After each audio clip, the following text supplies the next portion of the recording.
Hello बच्चों, ये question बहुत ज़्यादा इंपॉर्टेंट है क्लास 10th के बच्चों के लिए। देखो भाई, क्या करना, सबसे पहले आपको जो √5 है, थोड़ी देर के लिए आप इसको ये मानना है कि भाई ये नंबर रेशनल है, ठीक है ना, क्योंकि रेशनल नंबर को हम p/q फॉर्म में लिख सकते हैं। और यहाँ पर b हमारे पास 0 के बराबर नहीं हो सकता, and a and b are coprime and integers. ये दोनों क्या है, को प्राइम और इंटीजर्स है, ठीक है।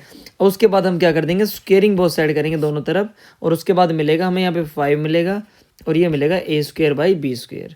अब b² को हम यहाँ पे लिखेंगे, यानी कि ये हो जाएगा a² / 5।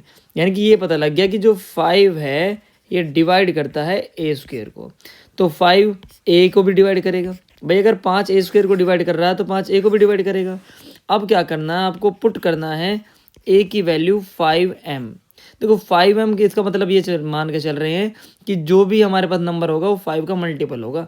अगर आपको 5 गिवन है तो 5 मानेंगे, 2 है तो 2m, 3 है तो 3m मानेंगे, ठीक है।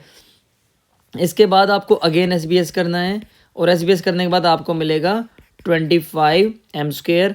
अब इस वैल्यू को आपको क्या करना है, यहाँ पर पुट कर दीजिए, b² आपके पास मिलेगा 25m² / 5। क्लियर है, तो ये हो जाएगा b² / 5 = m²। तो यहाँ पर हमें एक बात पता लगी कि b² को 5 डिवाइड कर रहा है तो b को भी 5 डिवाइड करेगा।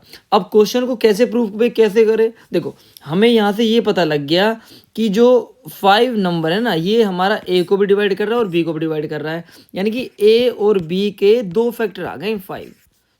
समझ में बात आ रही है, यानी कि a और b का जो कॉमन फैक्टर है वो 5 आ गया है।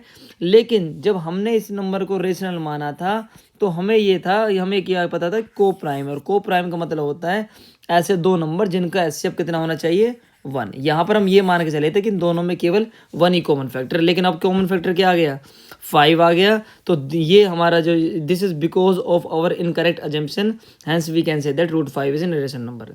तो ये रीजन आपको डालना भाई। ओके, आई होप आपको समझ में आया होगा। मिलते हैं नेक्स्ट वीडियो में, तो टाटा बाय बाय।